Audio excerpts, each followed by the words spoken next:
Bonjour à toutes et à tous. Vous êtes peut-être en voiture en train de nous écouter. Certains d'entre vous prennent la route. Bison Futé nous annonce une circulation très chargée. Bon courage à ceux qui sont au volant.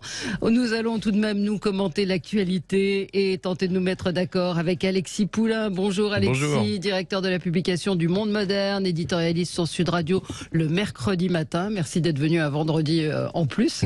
C'est toujours un plaisir. Régis de Castelnau qui lui ne daigne pas se déplacer. Il est membre de la rédaction de Front Populaire, il est avocat et il a publié une justice politique aux éditions L'Artilleur. Vous êtes là Régis ?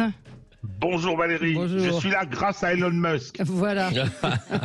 Oui, bon. J'ai le système Starlink. Ah, d'accord. Et donc ça vous permet de vous connecter plus facilement ? Oui, parce que j'étais éligible à la fibre depuis 2 ans. Impossible de faire le branchement. Les opérateurs ne se fatiguent pas. Donc je me suis adressé à Elon Musk. C'est sensationnel. Bon, c'est un privilégié. C'est pas un jugement politique. Je peux rebondir parce que c'est vrai. Ça s'appelle de la publicité clandestine, me semble-t-il. C'est l'état des lieux parce que moi aussi, qui suis dans la Drôme, éligible à la fibre, j'ai été obligé de passer par satellite également pour une connexion, par le même cela dit, c'est une information parce que mon père qui se trouve en zone blanche, c'est ça, c'est les zones blanches, c'est-à-dire qu'il est dans un trou du faut pas hésiter. Au bout du monde de la France, en plein centre de la France, et il n'y a pas d'internet. Et puis il n'y aura pas. Donc non, il n'y a pas à hésiter. Donc on vous pose une parabole et vous prenez un abonnement à Starlink. Bon, merci de ces informations. Alex Darmon, journaliste politique, vous animez une chaîne YouTube, bonjour, qui s'appelle Les Indécis, et Najwa El Haïté, docteur en droit. Bonjour Najwa. Bonjour. Présidente de Demain, vous avez publié... Non, plus maintenant. C'est de la faute de Juliette Ruffo. Ça c'était hier. Voilà. Ça c'était hier. Donc on supprime. Bon, avocate, docteur en droit. Et vous avez publié Laïcité et République aux éditions L'Harmattan. Emmanuel Macron ira au Stade de France, mais a priori, il ne descendra pas sur la pelouse saluer les joueurs. On va en parler.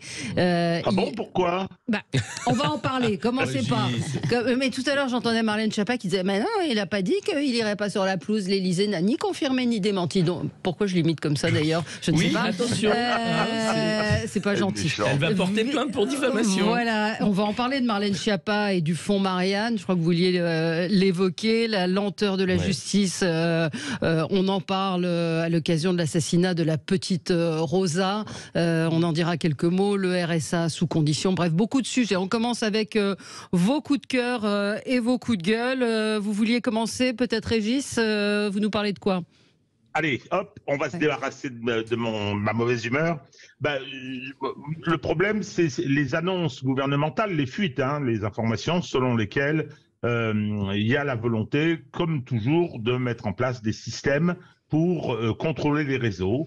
On avait eu la loi Avia que le Conseil constitutionnel, qui est capable de prendre de bonnes décisions, avait annulé pour l'essentiel. Et là, ça recommence. On veut, avec des incriminations extraordinairement larges, alors que le principe du pénal, c'est le principe de spécialité, et on veut créer une peine accessoire qui sera interdiction des réseaux. Même, on envisage qu'elle soit rétroactive, cette loi, interdiction d'aller sur les réseaux pendant 1 an, etc. Donc c'est vraiment le goût pour la censure qui revient à chaque fois. Oui, mais enfin là on parle de harcèlement, on parle d'un délit, on parle pas d'un avis. Il y a tout ce qu'il faut aujourd'hui, Valérie. Il y a mais que ça fonctionne pas. Force est de constater que ça fonctionne pas. On l'a vu à l'occasion du Covid. De moyens. Non. Il y a ce qu'il faut. Simplement, quand vous lisez le livre de Stéphane Simon sur l'affaire Paty, quand il y a eu les signalements sur Pharos, on lui a dit, quand il a fait son enquête, on lui a dit oui, mais on n'a pas le personnel pour dépouiller. Alors que l'auteur de l'assassinat avait été plusieurs fois signalé 48 heures avant le drame. Donc non, il y a ce qu'il faut pour réguler, mais il faut y mettre bien évidemment des moyens. Donc on dit, comme ça ne marche pas, faute de moyens, on va aggraver encore, et comme par hasard, qui seront les cibles, hein, ce sont ceux qui s'opposent au pouvoir. C'est tout, l'opposition. Ouais, alors, il y a débat, Alexis Poulain. Moi, je suis d'accord sur le fait qu'il y a quand même un penchant avéré pour la censure, la répression, le technocontrôle. Il y a la commande de l'autre côté d'outils d'appareils, de prise d'empreintes digitales qui a été commandée par le ministère de l'Intérieur. Les drones qui vont être utilisés à Mayotte pour la première fois pour le maintien de l'ordre, ça y est, la loi est passée aussi. Enfin, Mayotte, c'est peut-être pas le bon exemple. Non, mais ça va venir en métropole. Les caméras de surveillance algorithmique qui vont être mises en place pour les JO, le contrôle des réseaux sociaux via la censure. Alors c'est toujours pour le bien des personnes, hein, c'est formidable, mais je suis d'accord avec Régis, le fait d'avoir une acceptation aussi large sur ce qui va être le harcèlement, sur ce que va être le discours de haine en ligne, etc., permettra de faire rentrer tout et n'importe quoi. Aujourd'hui, Pharos manque de moyens, la lutte contre la cybercriminalité, la pédopornographie en ligne, etc., c'est un manque flagrant de moyens, et c'est pas parce qu'on va ajouter des lois qui sont censées protéger les citoyens si on ne met pas derrière des personnes qui sont là pour éviter des drames comme celui de Samuel Paty. Ça continuera, peu importe les lois de censure qui s'empileront comme un millefeuille. Ouais, Alex Zarmon. Non, mais sur le manque de moyens, c'est clair. Il y a un manque de moyens, d'accompagnement et derrière de vérification sur ces questions-là. Maintenant, il ne faut pas tout mélanger non plus, Alexis. On ne peut pas parler de censure en ligne et de mélanger avec les caméras pour les Jeux Olympiques. Et les drones à Mayotte. Les drones à Mayotte, ça n'a rien à voir, excusez-moi. Je pense qu'il y a d'un côté, effectivement, et vous avez le droit de le penser, sur les drones à Mayotte, c'est pas normal. Sur les caméras pour les Jeux Olympiques, mais en même temps, quand on voit comment s'est passée la finale de la Coupe du Monde, de la Coupe d'Europe l'année dernière, on peut se poser la question de savoir si on n'est pas obligé de le faire pour recevoir tous les supporters du monde dans notre ville de Paris. Et puis concernant les réseaux, sur cette censure, enfin, vous pouvez pas dire non plus qu'on tend vers la censure complète. Je dis pas qu'il faut faire tout ce qui est demandé, que Pharos fonctionne. Je suis d'accord avec vous, Pharos ne fonctionne pas, même si l'intention était louable, Pharos ne fonctionne pas. Pas parce qu'il y a que du manque de personnel, parce qu'il y a un manque de personnel, mais aussi parce que l'outil n'est pas adapté. Maintenant, je pense pouvoir dire qu'on peut tous s'exprimer aujourd'hui librement dans les règles juridiques qui sont celles de notre pays sur les réseaux sociaux et censurer des gens qui sont racistes, qui tiennent des propos antisémites, qui harcèlent ou qui menacent de mort d'autres personnes sur les réseaux. Bon, ça s'étudie. Je dis pas qu'il faut le faire. Peut-être que ça fera réfléchir, puisque pour l'instant, il y a effectivement relativement peu de sanctions. Si vous savez que vous êtes interdit pendant un an, ça peut-être, c'est toute la question de la sanction. Vous en pensez quoi, Najwa ? Moi, souvenez-vous, j'avais fait un coup de gueule concernant le manque de moyens de Pharos, en mettant en avant une association de citoyens, de parents, qui, sur les réseaux sociaux, luttaient contre la pédocriminalité. D'ailleurs, ils étaient extrêmement efficaces, puisque ça a permis d'amener ces gens-là devant la justice, ces pédocriminels. Donc oui, le manque de moyens de Pharos est flagrant. Après, moi, ce que je regrette, c'est que ce projet de loi Avia ne soit pas passé. Donc la haine en ligne, elle est bien présente. Enfin, moi, je le vois, et j'en parlerai sur le fond Marianne si on l'évoque tout à l'heure. Vous avez des personnes qui attisent les haines, attisent les tensions. Ils chassent en meute sur les réseaux sociaux. Vous avez, là, je pense qu'il y a un lien du harcèlement scolaire sur les réseaux sociaux, des humiliations, et donc force est de constater qu'on est assez impuissant. Donc le manque de moyens de Pharos, moi, m'exaspère. Et puis je reviens sur la loi Avia, le fait qu'elle ne soit pas passée, et heureusement, j'ai envie de vous dire, parce que on donnait tout pouvoir aux plateformes. Oui. C'était aux plateformes de décider si tel contenu était haineux ou autre chose d'ailleurs, et ça, c'était une aberration en soi. Et le juge qui est garant des libertés individuelles, on l'a mis de côté dans cette loi, concernant ce projet de loi. Le Conseil constitutionnel a censuré, et heureusement. Donc il y a un vrai manque dans ce cadre-là pour lutter, manque législatif, pour lutter efficacement contre ce type de haine en ligne, de harcèlement, de fake news qui alimentent les tensions. Mais vous pensez vraiment que ça peut... alors là où je rejoins peut-être Régis, c'est est-ce qu'on peut vraiment lutter contre ça ? Stéphane nous dit arrêtez, ça pullule les vidéos de mômes sur Snapchat, Telegram, etc. Il n'y a rien à faire pour les stopper. C'est une vague, c'est un tsunami. C'est-à-dire qu'il y a... Effectivement, c'est écopé un navire qui est en train de s'échouer avec un seau troué, quoi. Il y a les plateformes qui s'autorégulent très mal. vous avez eu le scandale Facebook, mais Twitter et autres. Enfin, quand vous voyez les fermes de régulation où c'est des gens sous-payés qui regardent des horreurs toute la journée, c'est pas un boulot que vous faites plus d'un an, 9 mois, et vous avez des séquelles. Derrière, c'est pas de l'algorithme, c'est vraiment des gens qui font ça, et c'est quotidiennement des millions d'images qui sont téléchargées et qui doivent être enlevées parce que discours de haine, parce que criminalité, etc. Donc on est face à un phénomène dont l'ampleur est terrible, et personne n'est équipé, ni les plateformes qui sont des acteurs privés, ni les États qui essayent de rattraper avec des remorques via des lois de contrôle de censure pour dire qu'ils font quelque chose. Mais globalement, sur le problème des réseaux sociaux, il n'y a pas de solution aujourd'hui, vraiment. Allez, on se retrouve dans un instant, 9h13 sur Sud Radio. On évoquera tout à l'heure la visite surprise d'Emmanuel Macron à Dole, et puis sa visite non moins surprise au Stade de France demain. À tout de suite. Sud Radio, mettez-vous d'accord, 9h-10h, Valérie Expert. Voilà, peut-être parfois les conversations off sont plus intéressantes. Ouais. Non, c'est pas vrai. Nous parlions du livre de Bruno Le Maire. On se demandait comment il avait le temps d'écrire, effectivement, mais il a expliqué hier dans C'est à vous qu'il écrivait à 5h du matin. Donc, à mon avis, il ne doit pas dormir beaucoup. Alexis Poulain, Régis de Castelnau, Alex Darmon, Najwa El Haïté. Najwa, un coup de cœur, un coup d'avertissement. Oui, entre le coup de gueule, non pas le coup de cœur, mais bon, un avertissement. Donc, mon coup de gueule concerne un accord de l'Organisation mondiale de la santé sur la riposte aux pandémies, qui est passé inaperçu au milieu du tumulte des retraites. Donc, un projet qui vise à déléguer, donc j'insiste sur les mots, à déléguer à l'OMS, si nous ne n'y prenons pas garde, notre souveraineté nationale de gestion d'éventuelles pandémies à venir. En effet, le principe d'un accord de l'accord de l'Organisation mondiale de la santé sur la riposte aux pandémies a déjà été adopté par l'Assemblée mondiale de la santé le 1er décembre 2021, avec pour objectif, et je cite l'accord, de renforcer l'architecture mondiale de la santé afin de mieux lutter contre les pandémies. Alors en quoi c'est grave ? Alors, c'est que depuis 1 an et demi, vous avez 194 États membres de l'OMS, dont la France, qui ont mis en place un organe intergouvernemental pour en rédiger et en négocier les termes. Alors, vous me direz, mais c'est plutôt bien parce que, du coup, quand il y a une crise pandémique, il y a une coordination entre les États et puis force est de constater qu'à l'échelle de l'Europe, heureusement que les choses ont été mutualisées, ne serait-ce rien que pour baisser le coût des vaccins. Donc, en quoi c'est grave ? Eh bien, c'est grave parce que ça peut être grave. C'est que l'accord est incomplet et puis sur plusieurs aspects est assez flou. Alors, je vais vous citer 2 articles sans faire de juridisme. L'article 15, par exemple, de cet accord qui est en ligne sur la plateforme de l'OMS, dit que la responsabilité de déclarer une pandémie mondiale repose sur la seule personne du directeur général de l'OMS.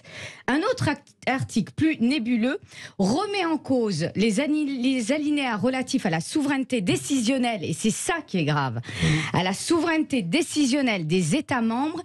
Et là, c'est l'article 14, chapitre 2, qui dispose que le droit souverain des États n'existe que dans la mesure où les activités des États ne nuisent pas à leur population ni aux autres pays. C'est-à-dire que le droit souverain des États, sur cette question-là, est remis en cause à partir du moment où l'OMS considère qu'il y a possibilité de nuire à la population ou aux autres pays. C'est extrêmement flou. Et quand on dit c'est extrêmement flou, je vais rappeler les propos de Martine Aubry, c'est qu'il y a un loup. Et donc, on risque de perdre notre souveraineté si l'OMS estime qu'on peut nuire à d'autres pays. Mais ça veut dire quoi ? Ou à notre population, ça veut dire quoi ?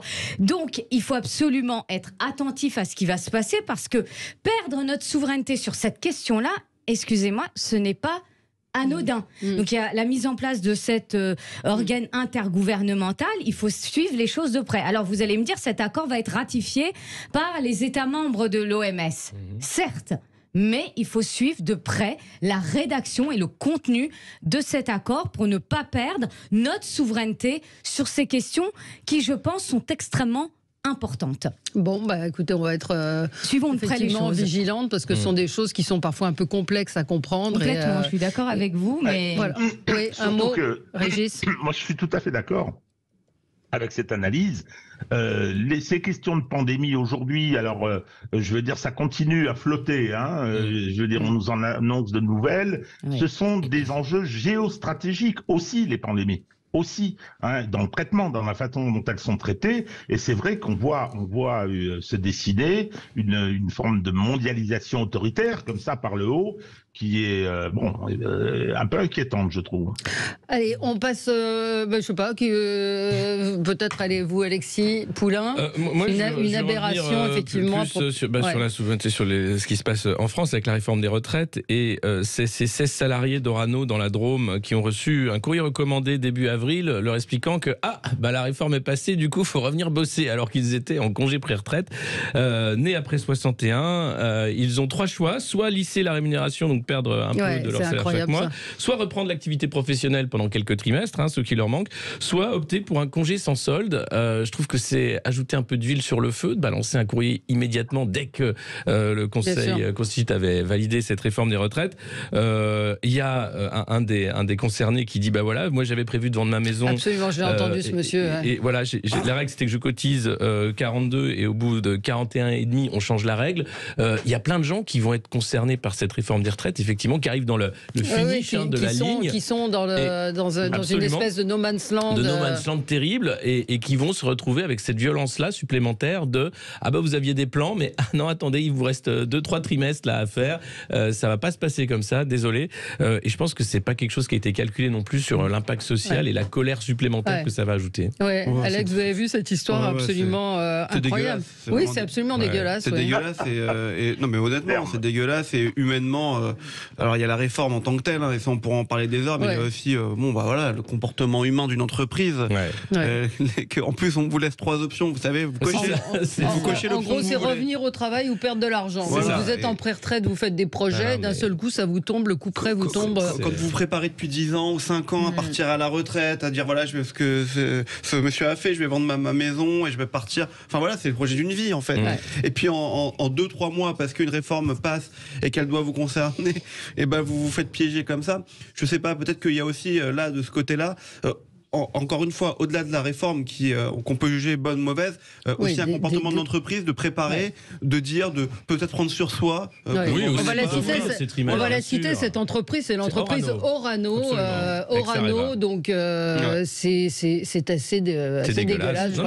C'est pas des façons. Il n'y a pas d'autre mot. Je ne sais pas s'il y a beaucoup d'entreprises ou beaucoup de personnes qui vont être concernées par ce no man's land. C'est important d'en parler parce que c'est un cas d'école et je pense qu'il y a pas mal de personnes qui vont être dans cet entre-deux et ça dépendra totalement de la politique des ressources humaines des entreprises qui vont dire nous on applique à la lettre tout de suite ou bien on vous offre un choix plus flexible. Alors, les syndicats disent qu'ils s'étonnent du manque de concertation. Ils disent les décrets d'application ne sont pas tombés. D'ailleurs, si vous appelez la CARSAT aujourd'hui, personne ne peut vous dire combien de trimestres supplémentaires vous devrez faire.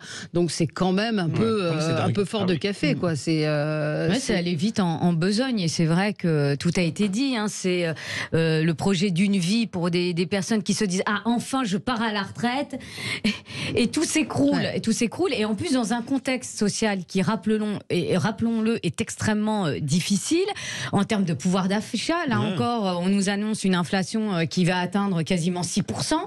Donc oui, c'est extrêmement violent humainement. Un mot, Régis, sur ce sujet? Alors, je pense que oui, ça montre bien la façon. Vous savez, c'est le management, les ressources humaines, c'est le grand métier du jour, et on gouverne le pays de la même façon. Donc, c'est ça qui est extraordinaire, c'est que la retraite, c'est une petite mort, qu'on le veuille ou non. Je veux dire, il faut s'y adapter. Bien sûr. Quand je dis une petite mort, quand je dis une petite mort, c'est que on est inséré socialement différemment. C'est j'en parle à l'aise parce que moi, je suis en cumul d'emploi-retraite depuis un moment. Je suis avocat honoraire. Et donc, mais je constate que c'est un vrai changement, une vraie mutation. Donc, faut s'y préparer avec des côtés sympas, puisque effectivement, on n'a plus d'obligations, de contraintes qui sont celles du salariat, mais aussi une désinsertion sociale qu'il faut organiser. Hein. Et donc là, tout d'un coup, ça se fracasse, alors que on s'y est préparé. Bon, c'est humainement, c'est vrai que je ne sais pas si c'est massif comme phénomène numériquement, mais enfin, je veux dire, la responsabilité de l'entreprise est totale. On ne traite pas les gens de cette façon-là. Moi, j'ai vu passer sur les réseaux, j'ai vu passer le bordereau de la lettre commandée. En plus. On l'a vu, absolument.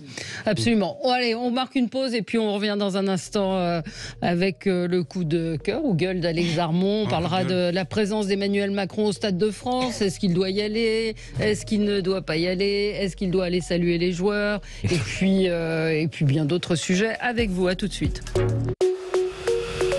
Sud Radio, mettez-vous d'accord, 9h-10h, Valérie Expert. Avec vous sur Sud Radio, nous commentons l'actualité et Alex Darmon, vous a pas entendu.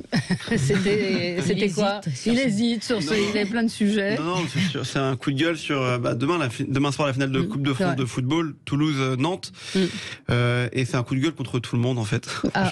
C'est un coup de gueule contre Emmanuel Macron qui ne sait pas s'il va descendre sur la pelouse, s'il va aller au stade, s'il va remettre la Coupe de France, s'il va jouer peut-être dans une deux équipes, j'en sais rien. C'est un coup de gueule contre les syndicats qui demain soir vont à la sortie des métros, des RER, remettre des cartons rouges et des sifflets. C'est interdit pour les supporters d'avoir des sifflets dans le stade, c'est interdit pour pas gêner l'arbitre. Donc ils vont remettre des sifflets pour siffler à la 49e minute et 3 secondes, je crois. C'est un coup de gueule contre les journalistes qui faut monter la sauce. Faut monter la sauce pour demain soir. En fait, demain soir c'est du sport, c'est une finale d'une compétition. On a toujours dit qu'il fallait séparer le sport de la politique. On le fait de moins en moins, mais demain soir vous avez 40 000 Toulousains ou 30 000 Toulousains qui sont attendus dans la capitale, le même nombre pour des Nantais qui, je pense, viennent voir un moment qui est très important quand vous aimez le sport. La Coupe de France de football, c'est le grand moment des amateurs aussi, et voilà, on le politise et on s'en fout, on parle même plus des petits clubs à ce moment-là, on parle même plus de la compétition, on parle de la réforme des retraites. Attention, je dis pas que c'est pas important, qu'il ne faut pas en parler, mais il y a une manifestation qui arrive lundi 1er mai qui va être historique et ça suffit, entre guillemets, il faut mettre le paquet là-dessus pour dire qu'on n'est pas d'accord. Pas la peine de prendre en otage demain soir, parce que si vous faites ça, qu'est-ce qui peut se passer? Il peut y avoir des débordements, il peut y avoir des gens qui ne veulent plus aller au stade, qui ne veulent plus amener leurs enfants voir cette finale de Coupe de France, et c'est un peu dommage dans la période actuelle. Donc voilà, c'est un coup de gueule un peu général contre tout le monde, parce que tout le monde a sa responsabilité. Demain soir, il faut laisser, à mon sens, la place au match de football et à rien d'autre. Mais vous avez vu en Genevers le match qui a été interrompu, match de rugby qui a été interrompu par une coupure d'électricité hier soir. Donc j'entendais ce matin que tout ce qui était installation électrique allait être surveillé. Il y a quand même 3000 policiers qui vont être là. Mais on l'a un peu évoqué hier. Qu'est-ce qu'il fait le président? Il y va pas. On lui dit oui, il est coupé de la réalité. Il va pas au contact, machin. Il y va. On dit il va se faire insulter. Alexis. Alors c'est Olivier Véran qui ce matin disait c'est pas les jeux du cirque, c'est pas Rome, mais si malheureusement c'est l'empereur Commode qui arrive et qui aura le Colisée qui mérite. Il a perdu le cœur de Rome et c'est voilà les jeux du pain et des jeux. Du pain, il y en a plus, c'est l'inflation. Des jeux, il y en a toujours, mais c'est pas l'empereur qui tient. Et Macron est dans cette phase.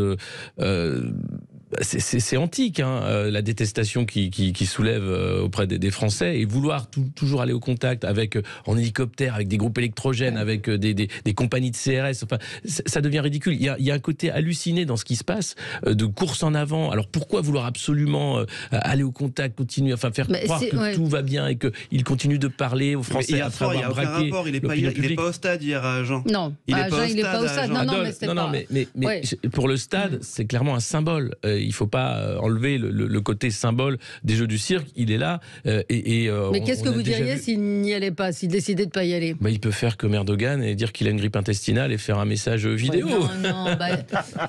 Là, s'il n'y va pas, il sert le discours de Marine Le Pen qui dit qu'il est bunkérisé. Donc il ne faut pas qu'il se bunkérise. Après, je vais vous dire... Ça peut pas être un bon moment, je vais vous dire, après, c'est très psy ce que je vais dire. Je pense que c'est son tempérament. C'est-à-dire, c'est qu'une personne qui est arc-boutée à partir du moment où il a promis ces réformes-là, il va jusqu'au bout, d'autant qu'il ne va pas se représenter. Donc au bout du compte, qu'il soit populaire ou non, il en a rien à faire. Enfin, je dis les choses comme je le perçois, moi.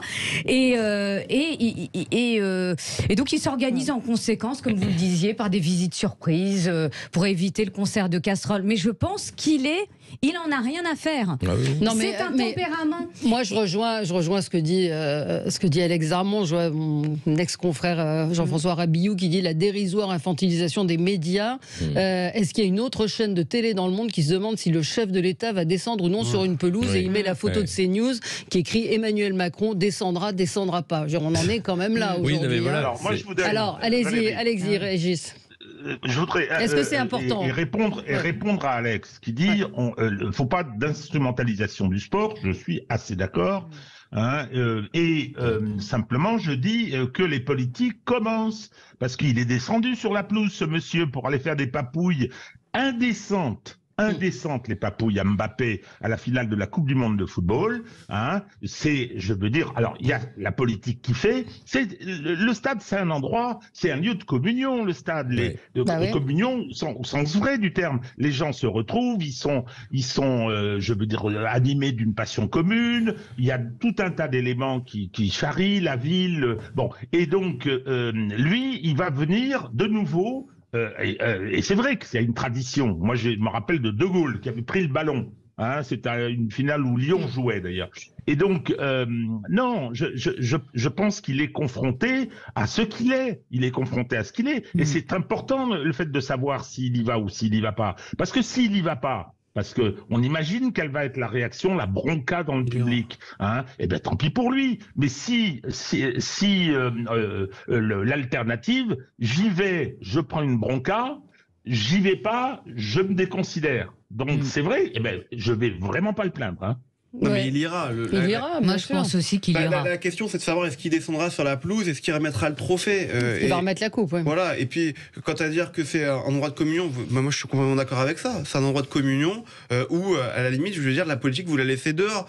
Et quand on parle... Oui, mais l'État est dans un tel pays aujourd'hui que... Alex, on communique dans la détestation. Attendez, que l'État soit dans un tel pays, je veux bien, mais que les syndicats viennent distribuer des cartons rouges à la sortie du métro avec 50 000 sifflets, je suis désolé, ce n'est pas leur rôle. Qu'on soit d'accord ou pas. Qu'on soit pas d'accord, qu'on siffle, qu'on eu un président de la République, oui, bien sûr qu'on peut pas empêcher ça.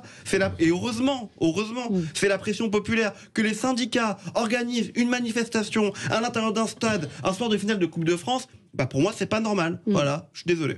Ils vont pas couper l'électricité. On n'en sait rien. En tout cas, ça fait partie du nouveau mode d'action des syndicats. Ils ont choisi des actions coup de poing, des actions visibles. Ils ont compris que mettre des millions de gens dans la rue, ça servait à rien, la preuve. Donc je crois qu'ils continuent la lutte avec ces moyens-là, et on peut pas leur en vouloir face à quelqu'un qui s'entête et qui voudrait passer très vite à autre chose, et d'où ces déplacements, cette frénésie de déplacement, d'agenda, etc. De dire hop, minute tapillon, on n'a pas fini, on va rester sur la page retraite parce que là il y a un truc qui va pas. Moi je leur en veux pas d'utiliser ces moyens d'action visibles dont on parle. Ça permet évidemment de montrer à Macron là où il en est, et peut-être d'avoir une autre réalité que celle des visites surprises où ça se passe. Alors bien, c'est vite dit, mais où au moins il peut discuter. Oui, on a un mouvement qui se radicalise parce que un mouvement qui s'organise. Non, mais qui se radicalise. Pourquoi je dis qui se radicalise? Parce que, comme vous le disiez il y a même pas quelques minutes, le problème c'est quand les manifestations se sont déroulées plutôt, vous voyez, c'était plutôt bon enfant, il n'y a pas eu de gros incidents. Ils sont pas entendus. Enfin, les syndicats ne sont pas entendus. Les Français, une grande partie des Français, puisque je rappelle que 3 Français sur 4, sont contre cette réforme des retraites. Ils disent, ça ne marche pas. C'est-à-dire que quand tout se passe tranquillement, nous ne sommes pas entendus. Donc, il faut qu'on radicalise le mouvement. Comment on radicalise le mouvement? En coupant l'électricité. Ça s'est déroulé hier lors du match de rugby à Agen. Mais ce qui est terrible, c'est notamment, c'est à l'hôpital quand vous avez des coupures. Là par contre, excusez-moi, moi là je pardonne pas. C'est-à-dire qu'à un moment, il faut savoir cibler les endroits. Alors, d'ailleurs, ils expliquent, vous n'y êtes pas favorable à l'endroit, au match de foot. Et donc, mais moi, mon problème, c'est de cibler des hôpitaux où vous avez une opération, il n'y a plus d'électricité. Moi, ça me pose foncièrement Alors, ils ont un expliqué problème. qu'ils n'avaient pas ciblé l'hôpital, mais qu'ils avaient coupé le courant dans un secteur et qu'il y avait la clinique. Mais oui, on il faut imagine effectivement aussi l'impact, il faut le prévoir. Donc, faut ça peut prévoir être. ça. Mais c'est vrai que la présence du président de la République risque d'occasionner c'est certain. Alors ils ont prévu, je crois, 3 groupes électrogènes en plus. Non, mais c'est vrai en plus, je te promets, Alex. Mais il se balade avec des groupes électrogènes. Vous vous rendez compte, le président en hélicoptère fait emmener un groupe électrogène partout où il se déplace. Mais il faut arrêter les frais. Parce qu'il y a vous une avez d'un côté polémique Gabriel aussi Attal sur qui explique en toute transparence à quoi servent vos impôts. J'aimerais que mes impôts ne servent pas à trimballer des groupes électrogènes pour les déplacements de Macron. Non, mais c'est vrai. Non, mais simplement, voilà. J'en ai pour mes impôts. Non, c'est quoi leur, je sais leur pas, slogan, mais j'en ai pour mes impôts. Oui, j'en ai plein la vue. Mais ce cirque-là, voilà, il y a un côté dingue, quoi.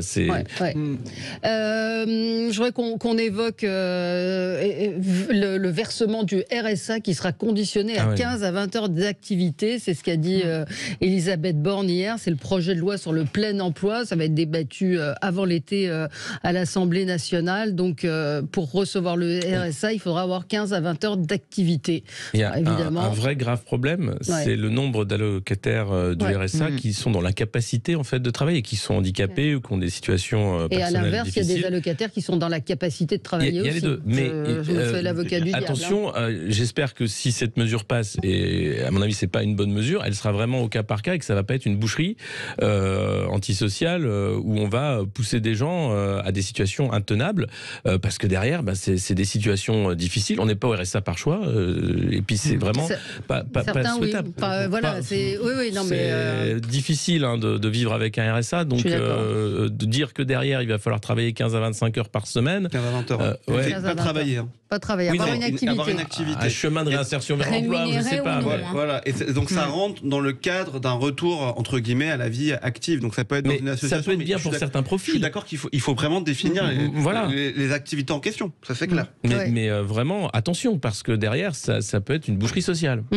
Oui, je vois des auditeurs qui disent le RSA n'est pas une rente mais un sas normalement. On ne peut pas se contenter et accepter de vivre avec le RSA. Régis, vous en pensez quoi de cette mesure ? Je suis entièrement de l'avis d'Alexis. C'est pas homogène le RSA, c'est pas homogène, y compris. Bon, il y a des éléments juridiques pour pouvoir être bénéficiaire du RSA, mais ensuite, ce sont des situations extrêmement différentes les unes des autres. Et puis, qu'est-ce que ça veut dire l'activité ? Moi, dans le principe qu'on demande un investissement vis-à-vis de l'intérêt général, ça me gêne pas. Ça ne me gêne pas, mais il ne faut pas que ça débouche sur un flicage, il ne faut pas que ça débouche sur une culpabilisation sociale, parce que je veux dire, le fait de ne pas travailler pour 90% des gens qui sont dans cette situation, c'est une tragédie sociale, souvent. Hein. Donc, voilà, quoi. Je trouve ça en plus, dans la présentation, c'est très démagogique. On va vous payer à rien faire, mais il faut quand même que vous en fassiez un petit peu. Je trouve ça, c'est caractéristique du comportement de ce gouvernement. Qu'est-ce que vous voulez que je vous dise ? C'est parce que en fait, on s'appuie là-dessus. C'est vrai qu'il y en a qui abusent, c'est vrai qu'il y en a qui profitent, c'est vrai qu'on a des problèmes concernant la fraude sociale. C'est tout à fait indiscutable. Mais le problème, c'est une façon de cibler, de diviser les gens, et je trouve ça personnellement détestable. Oui. Moi, je ne peux que partager cet avis parce que en soi, reprendre une activité, c'est plutôt bien, mais le choix d'être au RSA, je pense que majoritairement, c'est pas un choix voulu. Hein. Il y a une minorité, il y a toujours une minorité d'ailleurs qui fraude. C'est bien la question, c'est de savoir, est-ce qu'on sait aujourd'hui, est-ce qu'on est en mesure de savoir aujourd'hui qui est au RSA par nécessité ou qui est au RSA pour d'autres raisons. Oui, mais c'est la première question à se poser. Là où vous avez raison, c'est que les profils sont différents. Vous avez aussi bien des personnes qui sont en situation de handicap que des mères isolées. Et donc, il faut un véritable accompagnement, je pense. Hein. C'est-à-dire que vous avez des personnes qui ont des difficultés de trouver un logement, qui ont des difficultés de santé, qui ont des difficultés, là je parlais des mamans isolées, à garder leur enfant, ça c'est aussi une réalité. Et donc, je pense que le biais qu'il faut prendre, c'est surtout l'accompagnement. C'est-à-dire l'accompagnement. Et l'accompagnement, je pense qu'il est défaillant actuellement mais vous avez de ces personnes allocataires du RSA. Mais vous avez raison. D'abord, il faut quand même dire dire que c'est un dispositif qui est testé dans certaines régions, que des régions se sont retirées. Donc il doit y avoir... Ça a été testé d'ailleurs en Alsace et ça n'a pas été une réussite. Bon, voilà, donc ça veut dire qu'il doit y avoir, un problème derrière la construction de cette expérimentation. Mais le projet de loi, en tout cas ce qu'elle veut mettre en avant, Elisabeth Borne, c'est donc un RSA conditionné à 15 à 20 heures d'activité. Parce que le RSA, normalement, c'est quoi? C'est un contrat qui doit vous permettre de revenir à la vie active, qui doit être une période de transition. Et donc, ce qu'elle explique dans son texte, si c'est vraiment appliqué, c'est de se dire 15 à 20 heures d'activité, ça peut être du coaching, ça peut être de l'immersion d'entreprise, ça peut être un bilan de compétences, et ça peut vous permettre, en fait, de revenir à l'activité. Et c'est ça qui est intéressant. Si c'est vraiment fait, moi, je ne pense pas que tout est à jeter en disant, il faut concerner les gens. Tout n'est pas à jeter. Donc voilà. Et on ne peut pas ne pas aborder la question parce que le RSA, ça voudrait dire forcer des gens à aller travailler et tout. C'est pas ce qui est dit dans ce qui est proposé. Attention. Bien sûr, absolument. Ouais. On marque une petite pause, on se retrouve dans un instant avec vous. Sud Radio, mettez-vous d'accord, 9h-10h, Valérie Expert. Avec vous sur Sud Radio jusqu'à 10h, on a encore beaucoup de sujets que je voulais évoquer ce matin. Marlène Schiappa évoquait le fonds Marianne. Ça vous concerne d'une certaine manière, Najwa El Haïté, parce que donc ce fonds Marianne, on rappelle qu'il a été créé après l'assassinat de Samuel Paty et suite à une enquête, il faut le dire, de confrères de France 2. Eh bien, on a vu que certaines associations, deux en particulier, toutes n'ont pas rendu de compte d'ailleurs, et deux en particulier ont eu un usage plus que étrange de la manière dont ces fonds ont été utilisés. Donc Marlène Schiappa se défend, donc il n'y a pas de responsable, je ne sais pas qui est responsable. Elle a dit qu'elle attaquerait tous les gens qui la mettent en cause, qui disent qu'elle avait des amis, qu'elle a favorisé, ce qu'on peut entendre. Il y a une enquête qui a été, il y a une audition au Sénat, il y a une enquête judiciaire également, le parquet national financier. Moi, ce que j'entends, c'est que pour l'instant, je ne sais pas qui est responsable de l'attribution. Il y a je ne sais pas. Il n'y a pas de coupable. Il y a pas de. Les coupables, on va attendre la justice, mais il n'y a pas de responsable. Mais c'est vrai que ça a jeté. Alors vous avez été cité, vous, Najwa, je vais vous dire, ça a jeté l'opprobre sur tout le monde, c'est-à-dire même ceux et celles qui n'étaient pas concernés par ce fonds Marianne. Pourquoi j'en parle et je parlais des fake news? Les fake news c'est exaspérant. C'est-à-dire que moi je vais vous raconter l'anecdote. Je sortais d'une émission. Et je vois Najwa El Haïté, rendez l'argent. Civil Fab, fonds Marianne, rendez l'argent. Je fais, mais c'est quoi cette folie encore de fake news Et donc c'est violent quand même. Rendez l'argent. Et on me cite par rapport à Manuel Valls. Donc il y a des sorties de photos. Donc tout ça est fomenté, arrangé. Et pourquoi on parle de Civil Fab me concernant par rapport à ce fonds Marianne? C'est que Civil Fab qui fait du très bon boulot. Et là, excusez-moi Valérie, je vais un peu pointer du doigt quelques-uns de vos collègues. Vous avez un journal, et je le citerai, Libération, qui a listé toutes les associations qui ont bénéficié de ce fonds Marianne. Civil Fab, avec qui je suis citée, est listé dans cet article-là. Force est de constater que Civil Fab fait du très bon boulot. Alors moi, mais vous en faites partie ou pas? Mais pas du tout. Je vais vous dire non, il n'y a pas de lien. Simplement, le président de Civil Fab, qui sait que je suis une personne très engagée sur les questions de discrimination, de laïcité, m'a dit est-ce que ça vous intéresserait de nous rejoindre? Voilà ce qu'on fait. Et en soi, vraiment, cette association fait un travail formidable sur ces questions-là. Il s'avère que j'ai l'impression de me justifier, ce qui est horrible. Mais je suis en tous les cas amenée à le faire. Et donc, j'assiste à leur première réunion de présentation et vraiment, le travail qu'ils font est un travail extrêmement utile pour lutter contre les discriminations, mettre en avant la laïcité et l'expliquer. Et donc, c'est parce que j'ai participé à la réunion de présentation qu'on me jette l'opprobre. Mais l'erreur qu'a fait le président, et je lui en veux pas, c'est que moi j'ai pas eu le temps après de m'investir et il m'a mis dans l'Assemblée Générale. Alors que je n'ai jamais accepté d'être dans l'Assemblée Générale de l'association. Donc il s'agit pas de trouver des excuses, etc. Parce que je trouve que l'association fait en soi un travail formidable sur ces questions-là. Mais jeter l'opprobre sur l'ensemble des associations, j'ai envie de vous dire, mais laissez faire la justice au lieu d'être les justiciers du web. Enfin, moi, ça m'exaspère. Donc Marlène Schiappa ce matin a dit qu'elle était tout à fait favorable à l'ouverture d'une enquête parlementaire, de toute commission parlementaire. Elle va pas s'y opposer non plus. Et que voilà, elle rejette toutes les accusations de favoritisme et de détournement, et que son avocate est en train de déposer des plaintes contre les différentes plateformes en ligne. Alors, Régis, qu'est-ce que vous vouliez dire je vais peut-être avoir le bénéfice de ces procédures, je ne sais pas. Parce que non, j'ai accusé nommément personne, hein, ça sûrement pas. Mais sur le plan juridique, c'est un peu une de mes spécialités, hein, c'est-à-dire la responsabilité personnelle des décideurs publics. Et moi, je me suis penché sur cette affaire, j'ai écrit plusieurs articles, j'ai fait des interventions vidéo, dont une chez Le Monde Moderne de mon cher Alexis. Absolument. Hein, pour dire que au moins on explique un peu le problème. Il y a deux choses très étranges. Alors, Najat, moi, je souscris parfaitement à cette défense. Hein. Il y a une façon d'être mis en cause qui est extrêmement désagréable. Mais il y a deux problèmes dans cette affaire. Le premier problème, qui est le choix de la procédure. C'est-à-dire qu'on n'a pas donné des subventions à des associations pour les aider parce ce qu'elles faisaient était bien. Non, on leur a demandé des prestations, on leur a demandé de déposer des projets, on a fait une procédure d'appel d'offres. Et on n'a pas utilisé les procédures prévues par le Code des marchés publics. C'est un marché public. Je l'ai détaillé, j'ai regardé, c'est un marché public. Donc le fait d'avoir détourné la procédure, outre que c'est déjà une infraction qui s'appelle le délit de favoritisme, mais c'est également quelque chose de très curieux.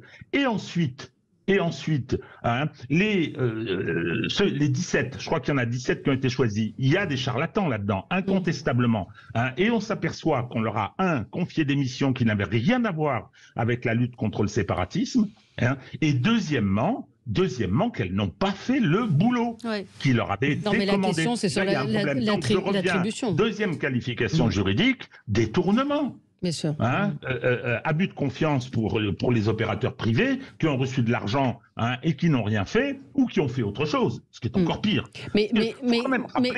Qu'est-ce qu'il y a derrière, Madame Schiappa? C'est bien gentil, hein, c'est l'assassinat de Samuel Paty. Hein, et derrière, il y a des choses qui sont d'ores et déjà avérées. Alors, je ne sais pas si le parquet national financier, qui dès lors qu'il s'agit de la Macronie, est extrêmement lent, extrêmement...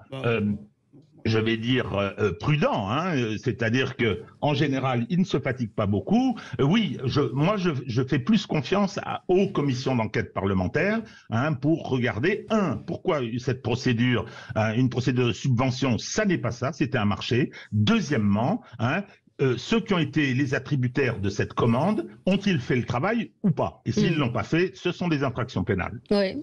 Et dans ce cas-là, qui est responsable?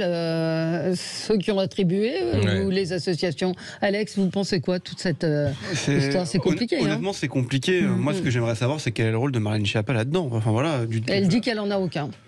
Elle ne peut pas être ministre et n'avoir aucun rôle. Elle dit qu'elle a lancé cette idée d'un fonds qui était une bonne idée, le fonds Marianne, après l'assassinat de Samuel Paty, et qu'après vogue le navire. Et mais c'est quand même de l'argent public qui émane de son ministère directement aussi. Je ne pense pas qu'elle puisse dire qu'elle n'en a aucun. Après, qu'elle dise qu'elle n'y est pour rien. Elle n'est pas intervenue, c'est ce qu'elle dit. Qu'elle dise qu'elle n'y est pour rien, qu'elle n'est pas intervenue, qu'elle veut que la justice fasse son travail et tout. Enfin, moi, je comprends. Et après, son innocence, à un moment donné, on peut pas pour vous, on peut pas non plus dire que vous êtes pas et jeter les noms. Surtout que j'ai rien à voir avec justement, on peut pas jeter les noms de tout le monde et dire voilà, c'est super, on y va, c'est de leur faute à eux. Et voilà, donc il faut respecter la présomption d'innocence. Maintenant, je pense que le vrai point qui est important dans cette histoire, c'est qu'il y a eu défaillance. Qu'on le veuille ou qu'on le veuille pas, il y a eu défaillance. Et donc, comme il y a eu défaillance, il faut qu'on comprenne ce qui s'est passé. Et il m'apparaît logique de dire que comme cette défaillance est intervenue à la suite de la création de ce fonds, et le ministère doit rendre des comptes et doit expliquer à quel moment de la chaîne il y a eu problème et il y a eu défaillance. C'est surtout qu'on parle d'argent. Valérie, il y a deux. Attendez, Najwa répond juste une seconde. C'est parce que j'ai été interpellée par des journalistes qui m'ont dit oh là là, vous êtes. Je dis non, on se calme. Moi, j'ai rien à voir avec ça. Par contre, ce que je leur ai dit, c'est que à un moment, c'est la famille. Moi, je pense à la famille avant tout. Hein. Ouais. C'est-à-dire que vous avez un fond. La famille de Samuel Paty. Exactement. Vous avez une famille, la famille de Samuel Paty, qui, je suis désolée, moi, je comprends leur exaspération. Ce fonds se voulait un fonds qui aide ces associations qui fassent leur travail contre la lutte contre le séparatisme, contre une idéologie mortifère.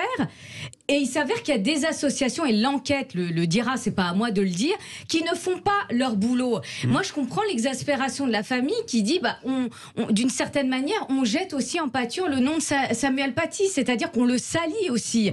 Parce que et je parle au conditionnel, s'il y a détournement de fonds publics, mais c'est terrible, même en termes d'image par rapport à cet enseignant qui n'a, et là, c'est sa famille, rien demandé. Hein. Bien sûr. Oui, Régis de Castelnau. Oui, je voulais dire qu'il y a deux niveaux de responsabilité. Le fameux responsable mais pas coupable. Il y a une responsabilité politique et d'ores et déjà, celle de Marlène Schiappa est engagée. Je parle bien de responsabilité politique.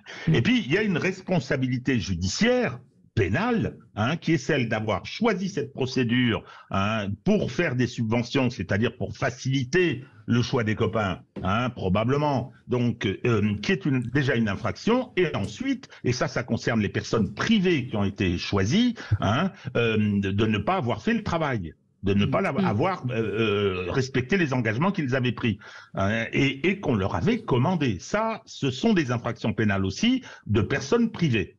En ce qui concerne Marlène Schiappa, d'ores et déjà, sa responsabilité politique est lourdement engagée. Sa responsabilité personnelle sur les infractions pénales, c'est une toute autre histoire. Personnellement, si on me demande aujourd'hui ce que j'en pense comme ça, mais spontanément, je pense pas. Je pense pas. Je pense que elle a pas suivi ça de très près, mais sa responsabilité politique devrait l'amener à quitter rapidement le gouvernement. On verra, à suivre, évidemment, l'avenir nous le dira. Merci à tous les quatre. Dans un instant, c'est l'émission Média. À tout de suite.